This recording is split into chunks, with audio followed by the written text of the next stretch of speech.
बिस्मिल्लाहिर्रहमानिर्रहीम। In the name of Allah, the Beneficent, the Merciful. अस्सलाम वालेकुम। आज का हमारा मेन टॉपिक है तौहीद। तौहीद का मतलब होता है अल्लाह ताला को एक मानना। अल्लाह ताला ने इस दुनिया के अंदर, इस दुनिया के बाहर सब चीज़ों को अल्लाह ताला ने पैदा किया। अल्लाह ताला ने हमें भी पैदा किया और हमारे जिस्म को भी। हमारे जिस्म के अंदर बहुत से मुख्तलिफ निज़ाम हैं और वो आपस में खूबसूरती के साथ एक दूसरे के साथ मिलकर काम करते हैं। और जब हम उनको पढ़ेंगे इस चैप्टर में तो हमें पता चलेगा कि ये जो निज़ाम है इनको यकीनन किसी ख़ास हस्ती ने ही बनाया है। तो चलें अब हम शुरू करते हैं अपना ये आज का चैप्टर। सिस्टम्स कहते हैं बच्चों निज़ाम को, ऑफ ह्यूमन बॉडी इंसानी जिस्म के निज़ाम को कहते हैं। तो इस टॉपिक में भी हम लोग किसके बारे में पढ़ेंगे? मुख्तलिफ निज़ाम के बारे में, जैसा कि मैं आपको पहले भी बता चुकी हूँ। अब चलें हम रीडिंग स्टार्ट करते हैं। Human body is made up of many different systems.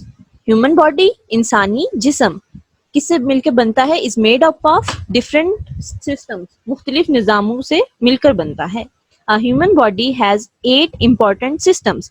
जो ह्यूमन बॉडी है, इंसानी जिस्म जो है, वो 8 जो है बहुत ही अहम जो है निज़ाम उनके साथ मिलकर बनता है।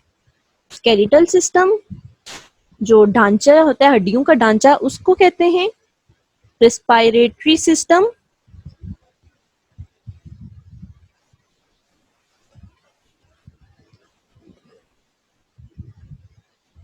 अब दूसरा आ जाता है हमारा रेस्पिरेटरी सिस्टम, जिसमें हम सांस लेते हैं, उस वाले सिस्टम को कहते हैं।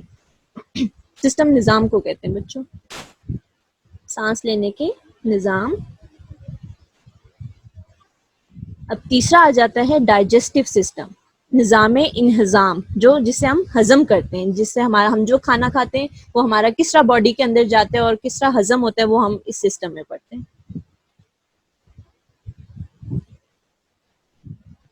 सर्कुलेटरी सिस्टम, दौरान खून का निज़ाम।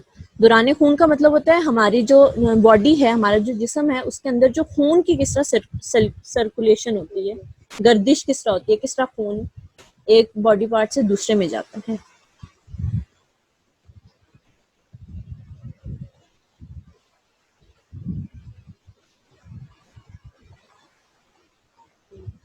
नर्वस सिस्टम, नर्वस सिस्टम कहते हैं रगों का, जो दिमाग की रगें होती हैं और जो दिमाग में हमारे मैसेजेस जाते हैं, या हमें दिमाग को हमारे किस तरह पता चलता है कि अभी उसने क्या करना है, इस सिस्टम में हम उसके बारे में पढ़ेंगे।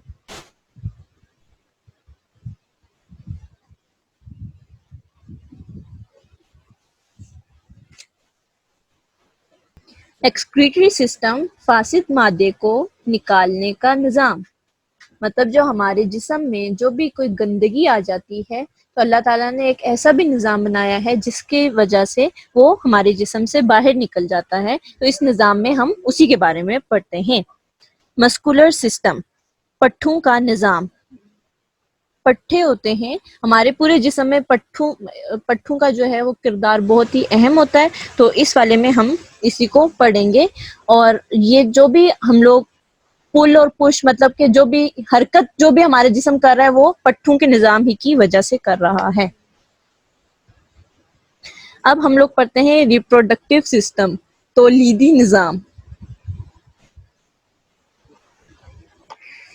तो अब हम इन सब ये जो सिस्टम्स हैं इनको हम थोड़ी सी डिटेल में पढ़ते हैं कि ये क्या कुछ काम करते हैं। तो सबसे पहले हम लोग पढ़ते हैं स्केलेटल सिस्टम के बारे में। स्केलेटल सिस्टम किसको कहते हैं? हड्डियों के ढांचे का जो निज़ाम था उसको हम कहते हैं। The framework of bones is called skeletal system. जो हड्डियों का जो पूरा ढांचा होता है, उसका जो जब वो मिल के काम कर रही होती हैं सब हड्डियां, तो उसको हम क्या कहते हैं? स्केलेटल सिस्टम वो बनाती हैं। This system gives shape and support to the body. ये जो सिस्टम होता है, ये हमारी जो जिस्म होता है उसको एक शेप देती है और एक उसको सहारा देता है। शेप कहते हैं शक्ल को, और एक सपोर्ट उसको मिलती है, एक मतलब सहारा सा मिलता है उसको, ये सिस्टम, इस सिस्टम की वजह से। 3 important parts of skeletal systems are skull, backbone and ribs। जो 3 इंपॉर्टेंट जो अहम जो हमारे हिस्से हैं स्केलेटल सिस्टम के वो कौन से हैं? स्कल, स्कल कहते हैं खोपड़ी को, बैकबोन कहते हैं रीढ़ की हड्डी को, और रिब्स कहते हैं पसलियों को। अब ये तीनों जो काम करते हैं वो क्या कुछ काम करते हैं, हम अब ये पढ़ते हैं। स्कल, हाँ ये भी हम तीनों के बारे में अभी हम आगे पढ़ते हैं। Skull, skull protects the brain, the eyes and the middle and inner ear. Skull क्या करता है? खोपड़ी हमारे जो एक दिमाग को उसको प्रोटेक्ट करती है, हिफाजत करती है उसके बाद हमारी आंखों की हिफाजत करती है, और उसके बाद जो हमारे कान होते हैं, एक तो हमें सामने नजर आ रहे होते हैं, एक कान अंदर जो दरमियानी हिस्सा होता है कान का, उसको भी वो प्रोटेक्ट करती है, मतलब उसकी हिफाजत करती है, और इनर अंदर वाला जो कान का अंदरूनी हिस्सा होता है उसकी भी वो हिफाजत करती है। रिब, रिब किसको कहते हैं? पसलियों को। Rib cage protects lungs, stomach and other organs.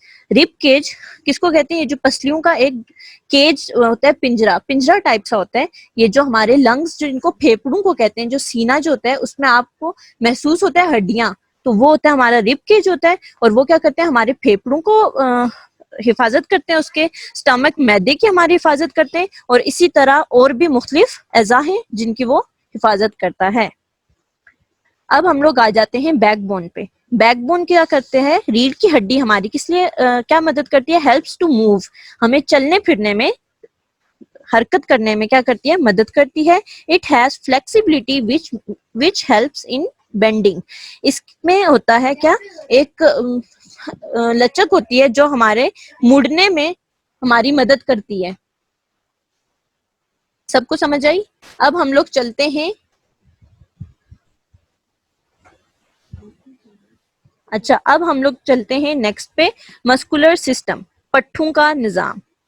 अब क्या है? All the muscles of human body make a muscular system, हमारे जो पूरे जिस्म के जो पट्टे हैं वो मिलकर क्या बनाते हैं? मस्कुलर सिस्टम, पट्टों का निजाम एक बना देते हैं। The muscles are of 3 types, muscle की जो है हमारे पट्टे जो हैं उनकी तीन तरह की इकसाम हैं।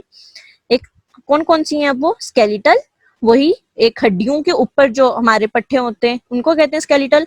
कार्डियक एंड स्मूथ, कार्डियक होते हैं जो दिल पे होते हैं हमारे, उनको कहते हैं, और स्मूथ हमवार जो पट्टे होते हैं उनको कहते हैं।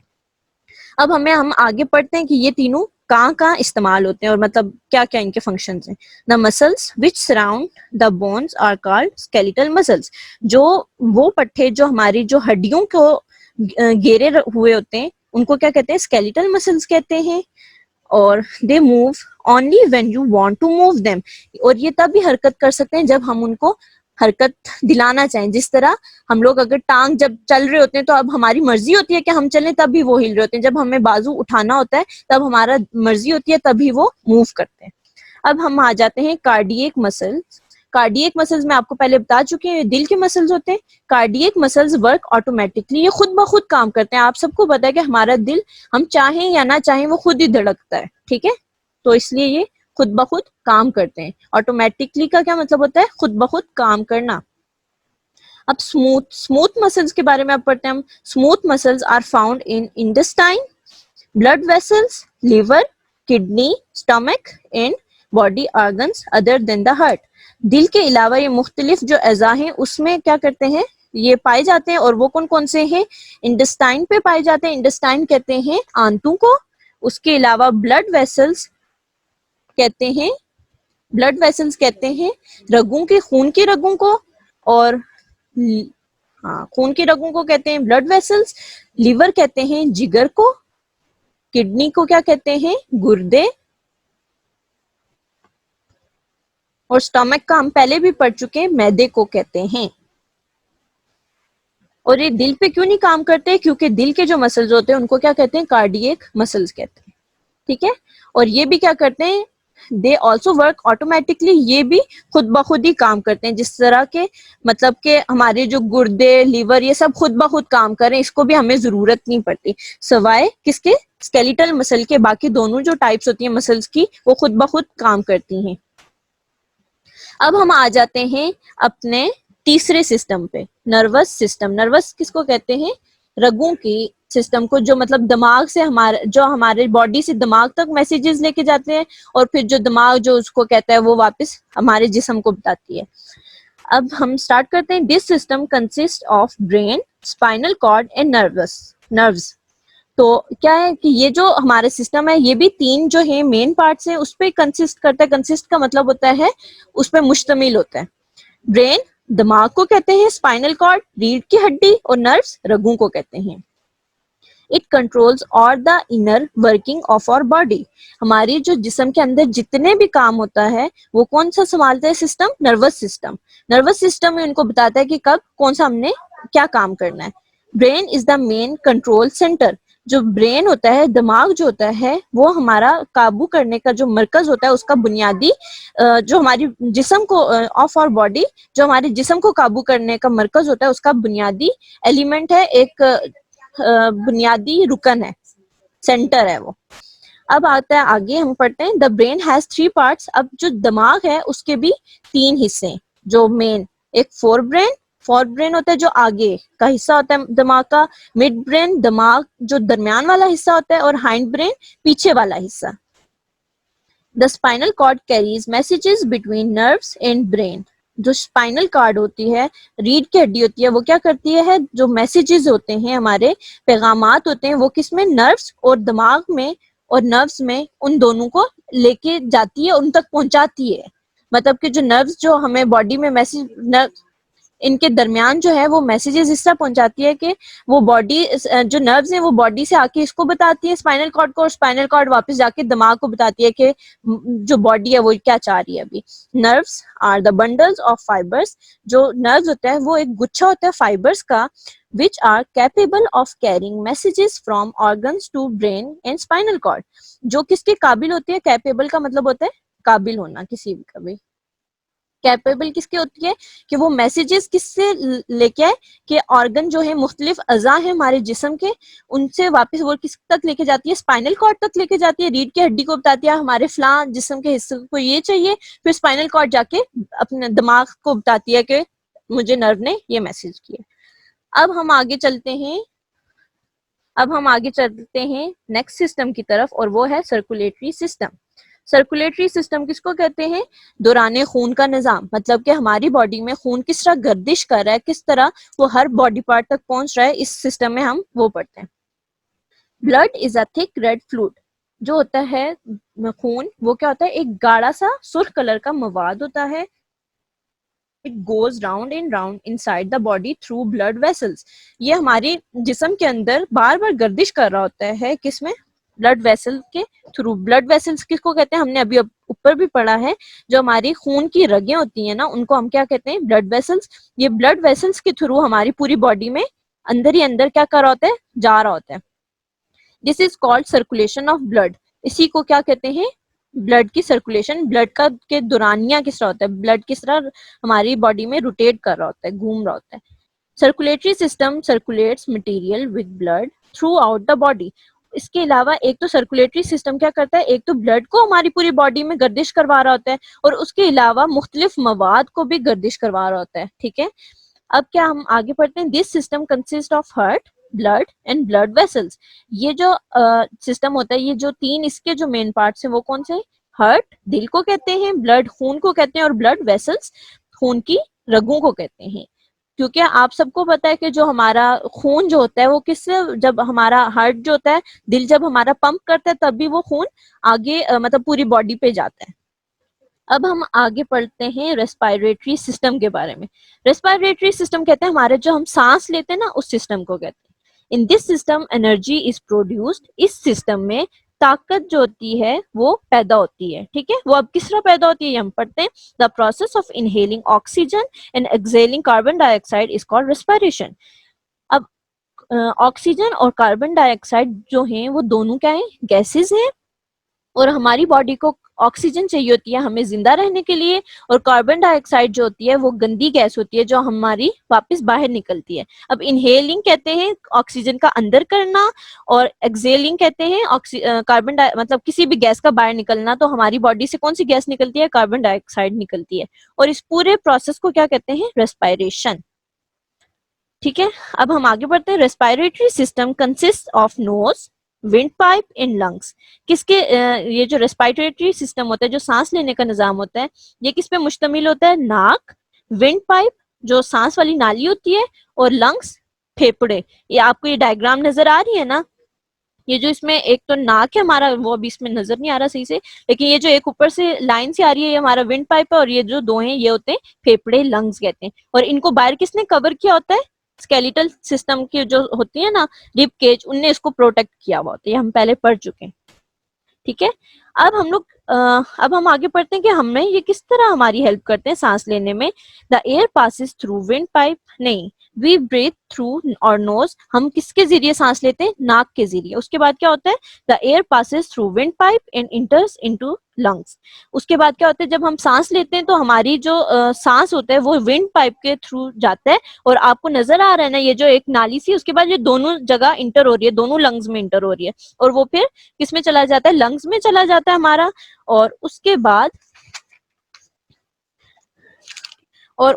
क्या होता है कि blood takes oxygen to all part of body.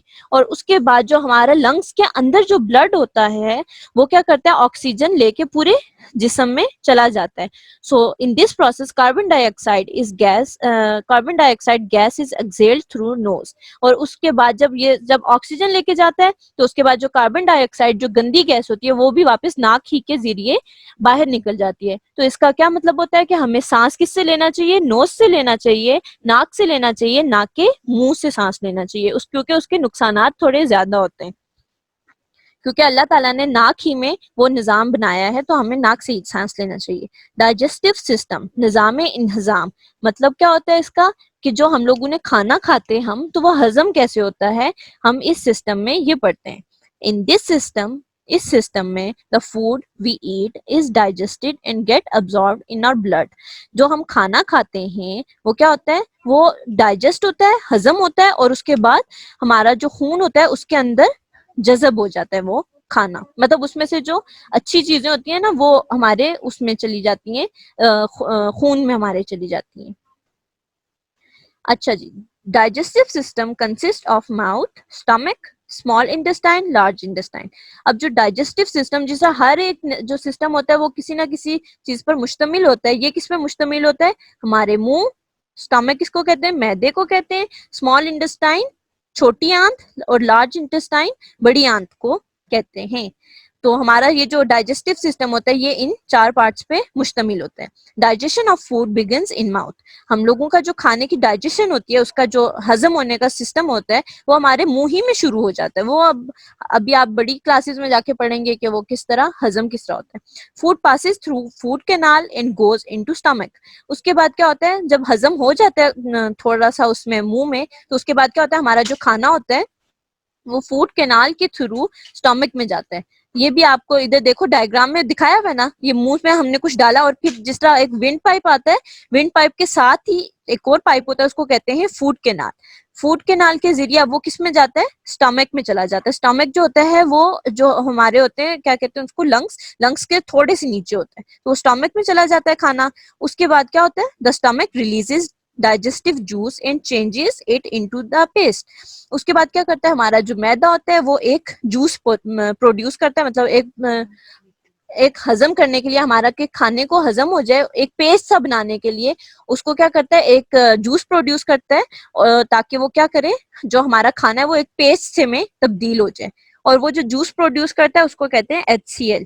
ठीक है, अब आगे हम पढ़ते हैं। Digested food is absorbed in intestine from where blood carries it to the different parts of human body. अब क्या होता है? जब हम लोगों का खाना जब वो हजम हो जाता है अच्छे से, तो वो किसमें हो जाता है? इंटेस्टाइन जो होती है उसमें वो अब्सॉर्ब हो जाता है, मतलब उसमें जज़ब हो जाता है, और उसके बाद जो हमारा खून होता है वो उसको वहां से लेता है, और उसके बाद जो उसमें से अच्छी जो चीजें होती हैं वो वापस हमारी जो है खून में शामिल हो जाते हैं, और खून जो होता है हमारी फिर पूरी बॉडी तक वो चीज पहुंचा देता है। अच्छा जी, अब हम लोग आठवें और आखिरी हमारे सिस्टम में आ गए हैं और उसको कहते हैं एक्सक्रीटरी सिस्टम। मतलब क्या, निज़ाम खुरूज। The system which gets rid of waste substances is called excretory system. अब जब डाइजेशन हो जाती है तो उसमें जो अच्छी चीजें होती हैं वो तो हमारे ब्लड में शामिल हो जाती हैं, लेकिन जो गंदी जो सब्सटेंसेस हो जाते हैं, जो गंदी चीजें होती हैं, वो क्या करते हैं, वो ना हमारी बॉडी से बाहर निकल जाती हैं और इस सिस्टम को क्या कहते हैं, जिस सिस्टम के थ्रू वो निकलती हैं उसको कहते हैं excretory system. This system comprises of kidneys, ureters, urinary bladder and urethra. ठीक है। अब क्या होता है, ये जो सिस्टम होता है ये किस में कंसिस्ट कर रहा होता है, क्या होता है इसके अंदर, कौन कौन से पार्ट्स? किडनीज, किसको कहते हैं, गुर्दों को, यूरिटर, और उसके बाद यूरिनरी ब्लडर, और यूरिथ्रा कहते हैं यूरिथ्रा को। Kidneys filter the blood and form urine which moves through ureters and store in urinary bladder। और जो किडनीज होते हैं, गुर्दे जो होते हैं हमारा, वो खून साफ करते हैं और उसमें क्या बनाते हैं, यूरिन बना देते हैं, जिसको कहते हैं पेशाब, यूरिन को कहते हैं। और ये क्या करता है, जो यूरिन होता है हमारा वो यूरिटर में जाता है और फिर वापस स्टोर किस में हो जाता है, यूरिनरी ब्लडर में। और उसके बाद फ्रॉम यूरिनरी ब्लडर के थ्रू में जब होता है, उसके बाद क्या होता है, the urine is excreted out through urethra. तो हमारा जो पेशाब होता है वो यूरिथ्रा के थ्रू एक्सक्रीट हो जाता है, मतलब निकल जाता है। तो बच्चों, ये जो आज के हम लोगों ने टॉपिक पढ़ा, इसकी रीडिंग खुद भी घर में करनी है और उसके बाद इसको याद भी करना, और उसके बाद ताकि आप इतना अच्छा याद करो कि नेक्स्ट जो क्वेश्चंस हैं वो आप खुद कर सको। और अगर आपको कुछ समझ नहीं आई तो आप व्हाट्सएप कर दें। ओके, अल्लाह हाफिज।